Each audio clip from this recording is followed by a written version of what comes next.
soldier. Well, they'll get about 20-year Army veteran. I retired in 2011 in Suwan, Korea. What? Yep, thank you. I did 20 years, 1 month, 3 weeks, 10 days, 5 hours, 30 minutes. I can't remember all that. And I love telling jokes. And I even love telling jokes about my own family when they do say something crazy. Like that time my son called his mom for Mother's Day. She was asleep, so I answered her phone. I said, hello? He said, you ain't my mama. I said, I know it. I ain't your daddy either. That bothered my son so much, he wanted to take one of those ancestry tests. So I just got back from visiting my 95-year-old grandmother. I hadn't seen her in 4 years. She had a sign on her door that said, watch your step, but I ain't paying any attention. When she came to the door, I gave her a hug. I squeezed her so tight, she started kicking and screaming, get off me, with an attitude. So I backed up off and apologized to her. I said, I'm sorry, Grandma. Did I squeeze you too tight? She said, no, you idiot, you're stepping on my nipples. She said, did you read the sign? You know I got these orangutan titties. So last night, I just got back from New York. I did a show right today with the Comedy Club. That was a dream come true because he always been one of my favorite comedians, him and Richard Pryor. After the show, we went to this fancy restaurant to celebrate our 10th year anniversary. They had a table decorated extremely nice. Y'all should have seen it. They had music, candlelight, flowers, and tin balloons that said happy anniversary on it. But we noticed this older couple kept staring at us. They looked like they could have been in their 80s, I guess. Later on, they came over and introduced themselves to us. They told us they were celebrating the 65th anniversary. Wow. We said, wow, that's amazing, congratulations. They said, thank you. You two, y'all remind us so much of ourselves when we was your age, and y'all make a beautiful couple. We said, thank you. Try telling that to our spouses.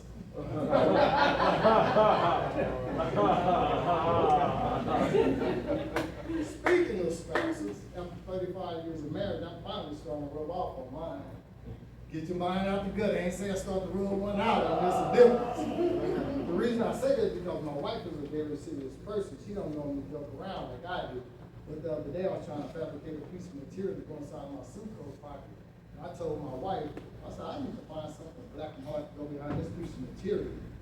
She said, good luck with that. I've been trying to find something black and hard for 35 years. Oh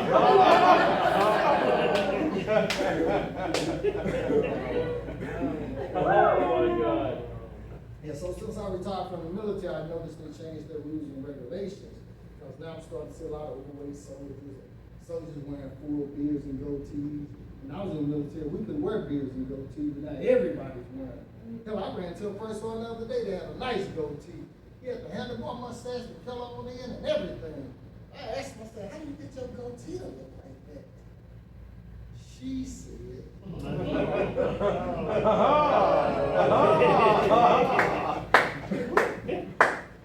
So last summer I had a pool party in my house, right? And after everybody got through swimming, everybody left except my brother-in-law.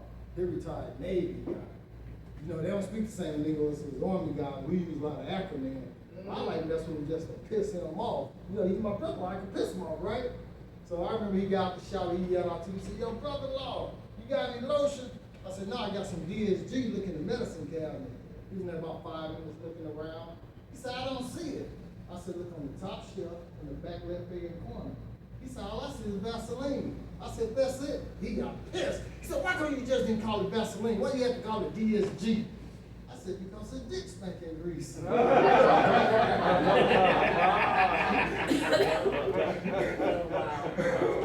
Got you, baby. I got one by my bed. So my niece came up to the house the other day, unannounced. She just popped up, right? And my wife and I was at home chilling watching Netflix. My wife still on her pajamas. I have on t-shirts and gym shorts and a pair of Harley Davidson sneakers. I purchased online off a T-Move. Y'all know this the knockoff stuff come from China, right? Evidently the sneakers I had on look like the ones that Kanye West came up with called Yeezys. Have y'all heard of those? Yeah. Very expensive, weren't they? Yeah. See, I didn't know that until my niece said, so Uncle Herbie, are those Yeezys you're wearing? She was dead serious too. I said, well, it just depends on how much they cost. She said they're only $600. I said, $600? Hell no, these aren't Yeezys. These nigga wrote pleases for $39. My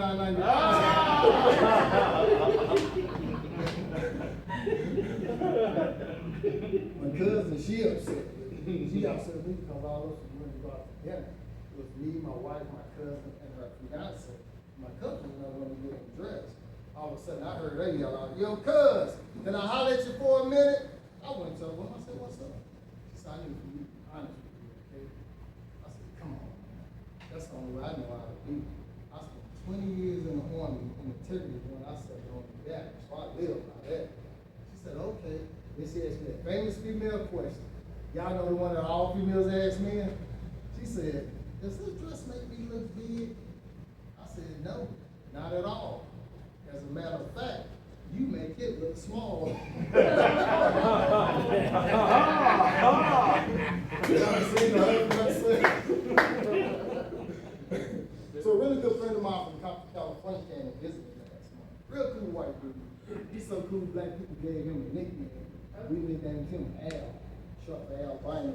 He reminded me of the comedian Gary Owen because he loves sisterhood. That's all he talked about. When he came to visit, we hung out at the mall. After I talked with his sister, he seen they don't even want to go to Foot Locker. Try to find a pair of Air Force Ones matches because of the grind. We went to Foot Locker. His beautiful sister named Felicia was working there. She was dropping. Gorgeous. Al jumped right on her. He had her smiling, giggling and everything. For a minute, I thought he was going to be lucky. And all of a sudden, Felicia dropped a bombshell on him. She said, "I can't date you." He said, "Why not?" She said, "Because I'm looking for a man with 9 inches of rock hard pleasure between his legs. I'm not going to settle for anything else. I know exactly what I need." Al said, 9 inches, huh? She said, "Yep, 9 inches and nothing less." And I looked up and down and said, "Felicia, you fine as hell. But I'm not cutting 2 inches off for nobody."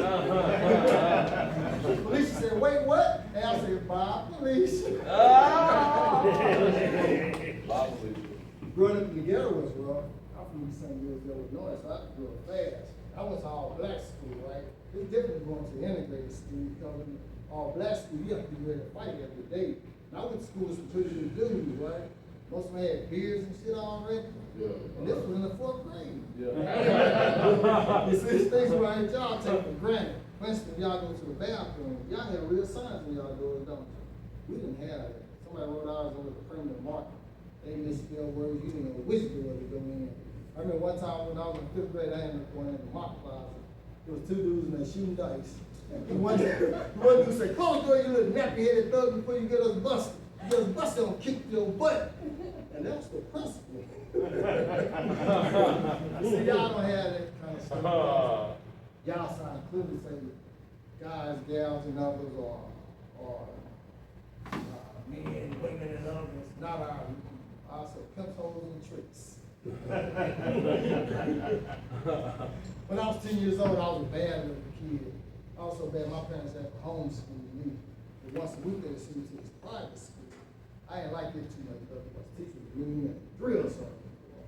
I remember the first day of school, the teacher told me, he said, "Hurley King, I want you to come in, sit your narrow behind down, shut up, and open the door." I was terrified. I said, "Who is this teacher? And what kind of school is this?" Well, come to find out years later, I was going to Sunday school. There was the deacon up there talking crazy. Be honest with y'all, I never did too much stuff at school. Only did it because my friends were doing it. I'm surprised I made it to the 12th grade. I remember the first day of school, when I had skipped the first 2 weeks, right?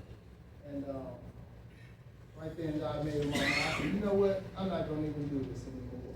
I'm not gonna waste their time nor mine." So I dropped out completely. That was the worst mistake I ever made because my parents were very disappointed in me.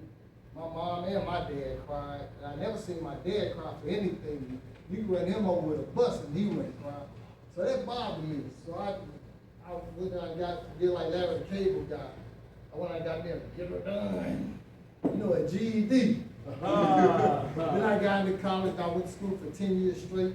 My parents were so proud of me. After that, they paid all of my tuition, all $84,000. Can y'all believe that? Wow. Yeah, so the least I could do is once I graduated from college, get my degree certificate and frame it and hang it up in the house, right? That way they'll see it every day. One day my mom called me, she said, "Baby, I I hate to be the bearer of bad news, I think the university made a mistake in your degree certificate. I said, what do you mean? She said, well, you know you went to school for 10 years because we paid for it. I said, yes, ma'am. She said, well, don't you think it should say doctorate and not associate? I said, oh, no, man, they didn't make a mistake.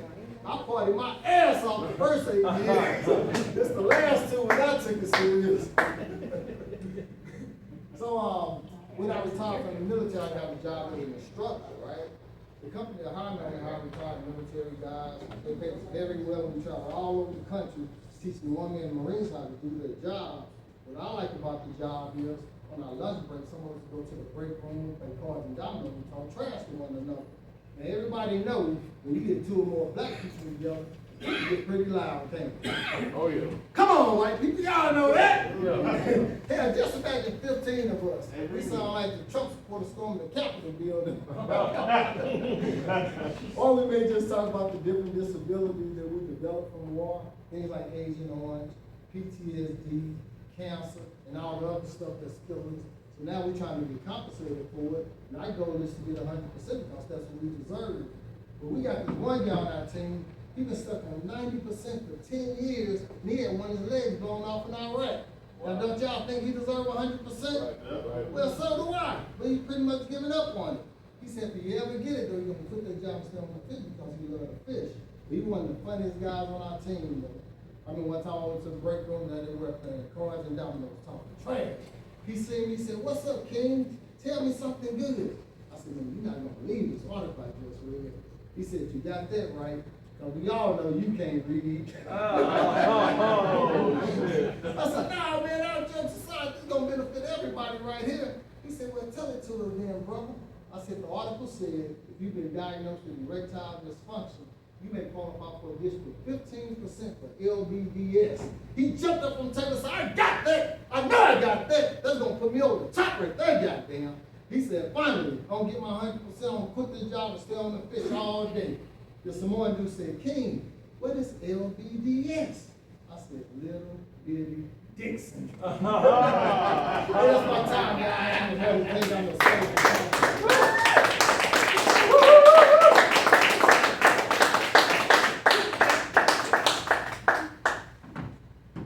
Tell a story about a one-legged dude jumped up on the table.